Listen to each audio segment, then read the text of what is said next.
একটি মহল সংখ্যালঘুদের ভয় দেখানোর মধ্য দিয়ে আন্তর্জাতিক বিশ্বে দেশের ভাবমূর্তি ক্ষুণ্ণ করার চেষ্টা করেছে।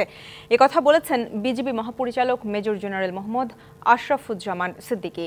রাজধানীর পিলখানা বিজিবি সদর দপ্তরে বিজিবি মহাপরিচালক আরও বলেন, সীমান্তের কাছে থাকা পূজা মণ্ডপগুলোর জন্য নিরাপত্তা নেওয়া হয়েছে।